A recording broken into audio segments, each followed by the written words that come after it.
City of dream ये तीसरा season है। आपके कैरेक्टर के बारे में हम सब देख रहे हैं, कैसा एक्सपीरियंस रहा नागेश सर के साथ और बाकी सबके साथ, और कैसी जर्नी रही है सिटी ऑफ ड्रीम की? सबसे पहले तो ये बताइए। एक्सपीरियंस तो बहुत बढ़िया रहा क्योंकि नागेश कुकनूर साहब बहुत ही स्पेशल डायरेक्टर हैं। बहुत उनकी मेमोरी बहुत शार्प है, तो वो एक टेक हो जाने के बाद अगर 3-4 मिनट का भी टेक है तो बैठ के आपको समझा देते हैं कि इसमें से 1 2 3 4 ये चीजें आपको बदलनी है, 1 2 ये चीजें जैसी हैं वैसे रखी है, वगैरह वगैरह। So is a very sharp director, and he guides you really well through the thing, and especially जब एक बड़ा शो आप कर रहे हो 10 एपिसोड का, तो तकरीबन 2.5 फिल्म की स्क्रिप्ट है वो। तो या ऐसे स्क्रिप्ट में पूरा ध्यान रखना कहाँ से क्या वगैरह वगैरह, of course as an actor आप तो रखते ही हैं, लेकिन एज ए डायरेक्टर पूरी कहानी उनके सामने है, सारे किरदार उनके सामने हैं। तो बहुत ही 5 साल हमने एक साथ काम किया है आज तक, और या बहुत बढ़िया एक्सपीरियंस रहा है नागेश जी के साथ काम करने। अतुल सर, आप नया कोई भी कैरेक्टर आप देखते हैं, स्क्रिप्ट देखते हैं, तो आप स्पेशल क्या आप देखते हैं? आप खुद स्क्रिप्ट आप खुद लिखते हैं एज अ राइटर, तो आप आपका क्या पर्सनल आप देखते हैं कि ये कैरेक्टर में होना चाहिए तो मैं करूंगा? और फिर ये सिटी ऑफ ड्रीम के बारे में बताइए कि ये कैरेक्टर आपने कैसे चुना। मैं कैरेक्टर को नहीं देखता हूँ, मैं कहानी को देखता हूँ, क्योंकि जब तक लोगों को कहानी पसंद नहीं आएगी तब तक आपका कैरेक्टर कितना भी अच्छा हो वो पसंद नहीं आएगा। तो मैं ये कोशिश करता हूँ कि मैं एज एन ऑडियंस कहानी को सुनूं जब मुझे वो नरेट की जा रही है या जो मैं पढ़ रहा हूँ तब। तो सिटी ऑफ ड्रीम्स के साथ भी यही हुआ, नागिर साहब ने मुझे बुलाया और उन्होंने मुझे कहानी नरेट की कि क्या कहानी है।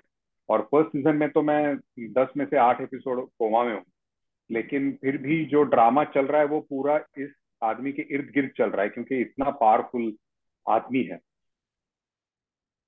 और फिर उन्होंने मुझे सेकंड सीजन की भी कहानी सुनाई और फिर कहा कि इसलिए मैं चाहता हूँ कि सीजन में आए। मैं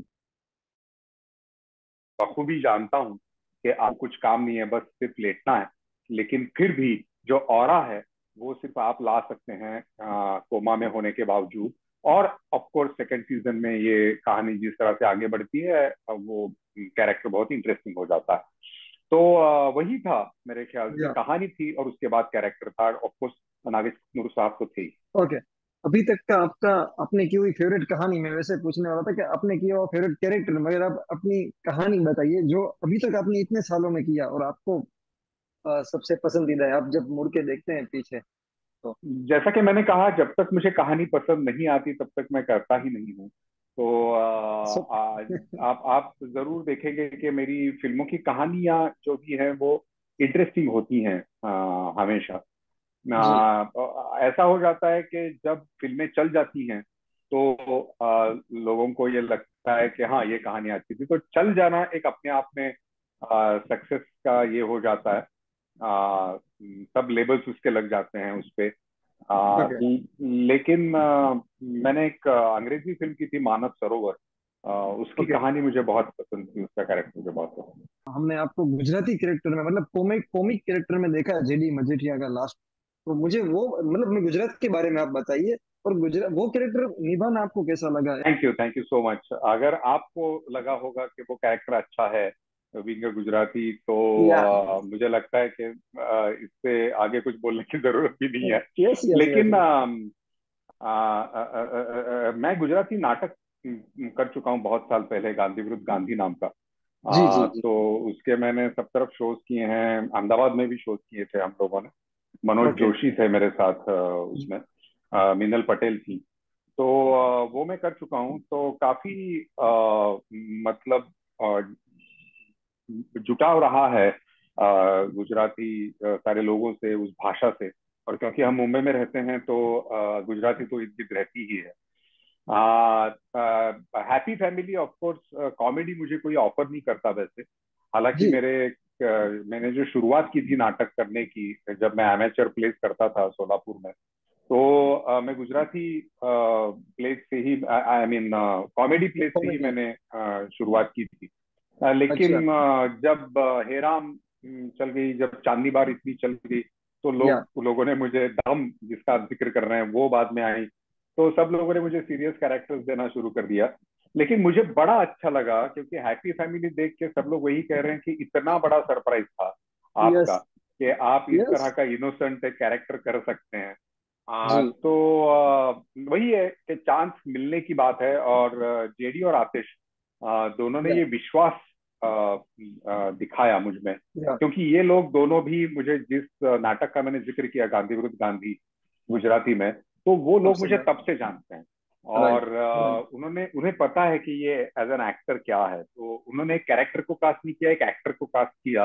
और करेक्ट इसीलिए उन्होंने मुझे ये रमेश धोड़किया का या रोल दिया, और मैं बहुत absolutely. शुक्रगुजार हूँ उनका कि उन्होंने ये रोल मुझे दिया। जो आपने बताया हेराम है, फिर उसके लिए अवार्ड मिला, उसके एक इमेज बन गई, और फिर उसी तरह के आप कैरेक्टर निभाते चले। और आपका हम जब भी फोटो भी देखते हैं ना, फेसबुक पे मैं आपसे कनेक्टेड हूँ, तो उसमें भी मैं आपको देखता हूँ ना, तो एक ऐसी ही फीलिंग आती है कि आप सीरियस आदमी होंगे। तो आप निजी जिंदगी में अतुल कुलकर्णी कैसे हैं?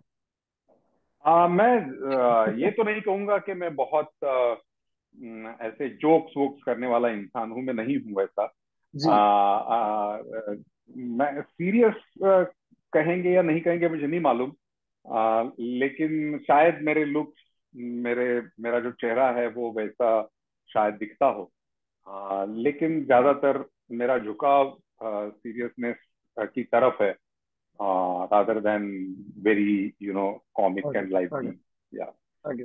और कैसे कैरेक्टर आपको करने हैं? आपने ये कॉमेडी कर ली, आप एज अ विलन रह चुके हैं, एज अ प्रोटेगनिस्ट रह चुके हैं, कौन से कैरेक्टर ऐसे हैं जो अब भी आपको करने हैं? नहीं, कहानी, जैसा कि मैंने कहा कि अच्छी ओके कहानी हो, तो जितनी भी अच्छी कहानियां हो वो आ जाए तो मुझे बड़ी खुशी होगी, कि अच्छी कहानियों में अच्छे किरदार होते हैं ज्यादातर। दासी जब्दा का एक्सपीरियंस कैसा रहा पूरा? बहुत ही अच्छा, क्योंकि वो जो फिल्म है वो मुझे और आमिर साहब को दोनों को बहुत पसंद थी। और जब मैंने वो लिखा पूरा, तो मुझे बड़ा मजा आ रहा था वो लिखते वक्त, क्योंकि ये सब कुछ, क्योंकि वो अपने देश के बारे में था, वो जिंदगी मैंने जी है, वो सारे जो उसमें वाकयात हैं वो मैंने देखे हैं। तो इसलिए लिखने में मुझे बड़ा मजा आया, उतना ही मजा आमिर ने, उन्होंने जब वो पढ़ी स्क्रिप्ट तो उन्हें बड़ी अच्छी लगी।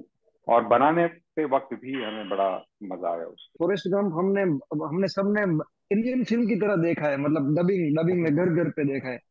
तो वो आपने कैसे सब जुड़े था, कुछ थोड़ा आप अगर बता पाए। जैसा कि मैंने कहा कि मैं वो जो जिस जो उम्र है लाल सिंह की, वही उम्र मेरी है। वो पूरे वाकयात मैंने देखे हुए हैं। और मुझे बड़ा इंटरेस्ट है पॉलिटिक्स में, सोशल अफेयर्स में। तो मुझे ये सारे इंसिडेंसेस याद हैं। हालांकि जब आप लिखते हैं तो आप नोट्स बनाते हैं, रेफर रेफर करते हैं।